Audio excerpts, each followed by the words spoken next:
Firstly, I don't want this to seem too negative. This certainly isn't a pop at anyone who's out there doing videos on how to improve your game of snooker by showing you, how to stand and all that.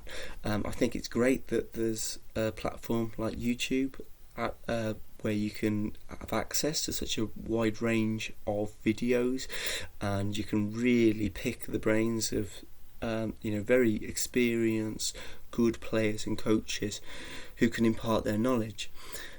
The problem that you've got with, and this is the case for any video trying to show you a skill, is that it can give you a broad idea, it can give you a rough idea of what it is you need to do, but it's no substitute for actually practicing it yourself. So if you're going to, realistically, I think if you want to improve, I think you need to be at the table. I think it's good to watch videos, good to try and understand what the coaches mean, but it's no substitute to actually having a coach, someone there who can actually tweak your stance and actually watch you play and actually correct you. Most of the time people know what they're doing wrong anyway. Most of the time people know what's wrong, but they don't realise that they're doing it. So if you don't realise that you're doing it because you can't see how your arm's going wonky on the way back, etc., it's not very good someone telling you not to make it wonky, because you probably don't realise that it is. You probably don't realise how you may be approaching the shot wrong. Also, I think there's no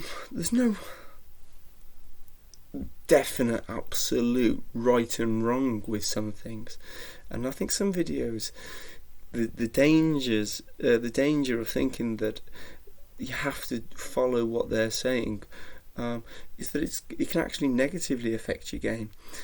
As a rule, what feels comfortable is a much better measure of what's right than what someone else is saying to do. For example, I'm quite tall. I'm 6'2". It's a stance for me, with my legs at the length they are, isn't going to be the same stance as someone who's 5'6", with legs, different proportions to their torso and the rest of their body and to the table. It's, where I hold the cue, with the length of the cue that I've got, is going to be slightly different to maybe where someone else holds the cue. And I think there are some bits of the game where this is the right way, and then I think there are some bits of the game where actually people are telling you things and they're not actually correct. You watch snooker players, watch players in matches, what they do, and you'll see the variations that exist. Okay, you're not going to see anyone go like this with a red, because that's not a good idea, and I think that would be something that's widely accepted. Keeping your head still is going to help you pop balls. But in terms of maybe the distance between your cue hand and the cue ball, between your bridge and the cue ball, or things like that, maybe the pace that you deliver in the cue, these are things that are going to be slightly different depending on who you are, how tall you are, where your strengths and weaknesses are in the game. You can play to your strengths and weaknesses. There's no point, if you're good at someone who's good at thumping the balls in, and you're good at playing confident stuns, there's no point you at an amateur level trying to move away from that too much to becoming someone who's really good at stroking the ball. Okay, you need to have knowledge of both those two types of deliveries, because they are a different delivery in many ways. When you're stroking the ball, you're really trying to keep that Q-tip on the cue ball for a lot longer. You're really feeling the cue ball as you go in, and it feels different to thumping it. It's the different movements with the cue. In many ways that. It's something that's hard to explain. It's a lot easier to feel, having felt it. and having realised it. So this is just something where I'm not knocking the videos that are out there. They can be handy, they can be very insightful, but if you want to improve, there's no substitute for practicing on the table. And I think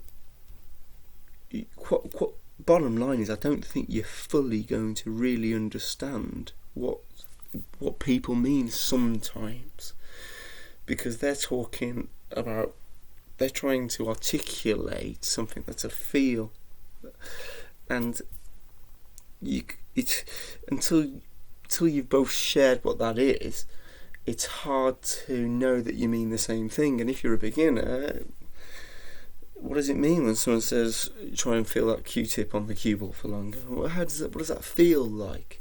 What does it feel like when you've decelerated on the shot? What does that feel like? How do you know? So this is just, like I say, it's something just to think about, really. That if you're trying to improve and you're trying to look for information on how to improve, try and look for videos that are talking about the mental side of the game. Try and look at videos that are talking about the tactics. Try and think about videos that are giving you things that you can actually do right now. Okay, next time you play, I can do what that video told me to, because it's more an approach to the game rather than a set skill. Hopefully you find that useful. Hopefully that makes sense to you. I do videos like that, where I'm trying to explain things as best I can, and I think they might be useful for some people. They might not be useful for others. But everything that I have given so far are things that you can do straight away in your game. You can start doing that. You can start implementing that bit of advice. You can start practicing that at the table.